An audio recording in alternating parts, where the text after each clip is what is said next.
Hello friends, welcome back to our channel. आज हम लोग बात करेंगे सेलिंग कॉन्सेप्ट के बारे में। तो इसके पहले के वीडियोस में आपने प्रोडक्ट कॉन्सेप्ट पढ़ लिया होगा। तो सेलिंग कॉन्सेप्ट के बारे में बात करेंगे और हम लोग ये एनसीईआरटी के बुक से पढ़ रहे हैं, ठीक है, क्योंकि ये one of the best book है अगर आप बोर्ड्स की प्रिपरेशन कर रहे हैं तो, ठीक है। तो बोर्ड्स के प्रिपरेशन के लिए हमेशा एनसीईआरटी की बुक ही प्रेफर करिए। अदर राइटर्स की जो बुक है उसको आप प्रैक्टिस के लिए रखिए, वो सही है, लेकिन प्रिपरेशन इसी से करिए। देखिए तो सेलिंग कॉन्सेप्ट में क्या बता रहे हैं। With the passage of time the marketing environment underwent further changes. The increase in the scale of the business further improved the position with the respect of supply of goods. तो यहाँ पे क्या बता रहा है कि जो धीरे धीरे समय बीतता गया और बिजनेसमैन हर एक बिजनेस में आने लगे, उससे जो एक इन्वायरमेंट था वो धीरे धीरे चेंज होने लगा। जैसे कि हम लोग ने प्रोडक्ट कॉन्सेप्ट में बात किया था कि बहुत सारे नए बिजनेसमैन आते गए, तो वहाँ पे क्या हुआ, प्रोडक्ट में हम अच्छी क्वालिटी देना शुरू कर दिए, क्योंकि अच्छी क्वालिटी नहीं रहेगी तो लोग नहीं लेंगे, क्योंकि उनके पास बहुत सारा सब्स्टिट्यूट हो गया था खरीदने के लिए। तो वही चीज़ अब सेलिंग कॉन्सेप्ट में भी आ गया था। यहाँ पे स्केल ऑफ बिजनेस काफ़ी इम्प्रूव हो गया था, काफ़ी बड़ा हो गया था। तो यहाँ पे अब धीरे धीरे बहुत सारे लोग आ गए थे गुड्स को सेल करने के लिए, resulting in the increase in the competition among the seller. The product quality and availability did not ensure the survival and the growth of the firm because of the large number of seller selling quality product. अब देखिए, जब बहुत सारे sellers market में आ गए तो problem क्या हुई कि अब आप अवेलेबिलिटी के बल पे और आप क्वालिटी के बल पे मार्केट पे नहीं टिक सकते कि आपका प्रोडक्ट हर एक शॉप पे अवेलेबल है और आपका प्रोडक्ट हर एक जगह पे अवेलेबल है और साथ ही साथ आपकी क्वालिटी भी अच्छी है। तो ऐसा बहुत सारे फर्म देना शुरू कर दिए थे, मतलब फर्म ए, firm B, firm C, firm D, सबके पास जो प्रोडक्ट था उन सब की प्रोडक्ट की क्वालिटी बेस्ट थी और उसके पास अवेलेबिलिटी भी थी, ठीक है। पहले के टाइम में अवेलेबिलिटी नहीं हुआ करती थी, लेकिन अब जैसे जैसे टाइम बीतता गया बहुत सारे बिजनेसमैन आए और अब अवेलेबिलिटी की प्रॉब्लम भी ख़त्म हो गई। तो यहाँ पे अब जब अवेलेबिलिटी की प्रॉब्लम ख़त्म हो गई तो यहाँ पे अब फर्म के सर्वाइवल और ग्रोथ की प्रॉब्लम शुरू हो गई कि अब कंज्यूमर के पास इतने ऑप्शन हुआ करते थे कि कंज्यूमर को जो इच्छा वो खरीदे, ठीक है। तो यहाँ पे अब कंज्यूमर अपना दिमाग लगाएगा कि उसे क्या खरीदना है। तो यहीं पे सिचुएशन क्या हुई कि जो हमारा कंज्यूमर है उसको और ऑप्शन मिली और कंज्यूमर हमारा और ज़्यादा स्मार्ट हो गया। तो यहीं से आप देखोगे कि प्रोसेस शुरू हो गया, मार्केटिंग की तरफ हम जाना शुरू किए, ठीक है।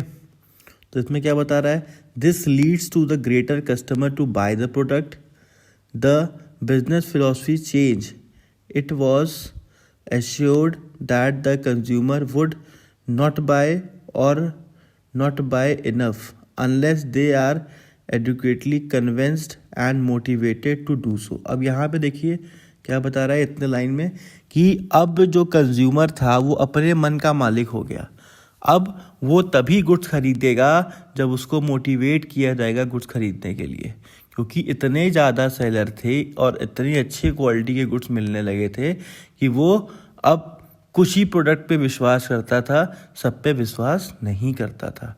तो अब यहाँ पे शुरुआत हुई फर्म के तरफ से, प्रोडक्शन हाउस की तरफ से कि अब एडवर्टीजमेंट करें या फिर और प्रोडक्ट में और क्वालिटी लाएं और प्राइस कम करें अगर मार्केट में सरवाइव करना है तो। दीज फर्म्स, उसके बाद आपका देखिए क्या है, therefore firm must undertake the aggressive selling and promotional effort to make consumer buy their product. अब देखिए यहाँ पे जो ये लाइन लिखी हुई है, यहाँ पे क्लियरली बता रहे हैं कि अब जो फर्म है वो एफर्ट करने लगी प्रमोशनल एफर्ट, ताकि कंज्यूमर को अट्रैक्ट कर सके और कंज्यूमर को बता सके कि हाँ हम बेस्ट हैं मार्केट में, हमारे प्रोडक्ट आप खरीदिए। तो इसके पहले तक एडवर्टीजमेंट का कोई कॉन्सेप्ट नहीं चल रहा था, क्योंकि प्रोडक्ट ही लिमिटेड था कंज्यूमर के पास, तो उसको तो ख़रीदना ही ख़रीदना था। लेकिन यहाँ पे क्या हुआ, अब मार्केट धीरे धीरे चेंज हो रहा था। अब लोगों को समझ में आया कि सामान बनाना, अच्छे क्वालिटी का सामान बनाना, अवेलेबिलिटी रखना बड़ी बात नहीं है। अब हमें किसी तरीके से अब कंज्यूमर को मोटिवेट करना पड़ेगा कि वो गुड्स खरीदे। तो यहाँ से आपका एडवर्टीज़मेंट का कॉन्सेप्ट शुरू हुआ। अब हम एडवर्टीज़मेंट करना स्टार्ट किए। Their use of promotion techniques such as advertising, personal selling, sales promotion were considered essential of selling of product. अब यहाँ पे अलग अलग मेथड्स लगाने शुरू किए। तो सेल्स प्रमोशन होने लगा। पर्सनल सेलिंग का मतलब क्या हुआ, जाके पर्सनली जिसको हम जानते थे अपने कंज्यूमर को, उसको जाके हम कन्विंस कर रहे कि मेरे प्रोडक्ट लीजिए, बहुत अच्छा है। तो ये हो गया पर्सनल सेलिंग। सेल्स प्रमोशन में क्या हो गया, आपने कुछ उसको ऑफ़र दिया, या अब ये लोगे तो एक के साथ एक फ्री देंगे, ठीक है। तो आप किसी तरीके से मोटिवेट कर रहे हो कि कंज्यूमर हमारा गुड्स खरीदे। आप एडवर्टाइजमेंट कर रहे हो, टीवी पे दे रहे हो, न्यूज़पेपर पे दे रहे हो। तो यहाँ से ये शुरुआत हुई। Thus, the focus of the business firm shifted to pushing the sale of product through aggressive selling technique with a view to pursued lure or coax the buyer to buy the product। अब यहाँ पे क्या बता रहे हैं कि यही एक टाइम था जहाँ पे सेलिंग कॉन्सेप्ट डेवलप हुआ, और यहाँ पे अब हम किसी भी तरीके से अपने सेलर को गुड्स बेचने के लिए बाध्य हो गए थे, ठीक है। अब यहाँ पे हम नए नए सेलिंग टेक्निक्स भी यूज़ करने लगे। कुछ फर्म ने निगेटिव टेक्निक भी यूज़ की, पॉजिटिव टेक्निक भी यूज़ की, जैसे गलत तरीके से प्रोडक्ट को दिखाना निगेटिव टेक्निक में, ठीक है, कि आप ये ख़रीदोगे तो इसको यूज़ करोगे तो ये हो जाएगा। तो ऐसा भी कुछ फर्म ने किया, और कुछ फर्म ने अपने जेन्युइन तरीके से अपने प्रोडक्ट को दिखाया, और जेन्युइनली उनका प्रोडक्ट अच्छा था तो हर एक कंज्यूमर को पसंद आया, ठीक है ना। जैसा कि आप एडवर्टीज़मेंट देखते हो तो सारे एडवर्टीज़मेंट सच तो होते नहीं हैं, ठीक है। तो अब वही चीज़ यहाँ पे बताया जा रहा है कि सारे एडवर्टीज़मेंट सच तो होते नहीं हैं।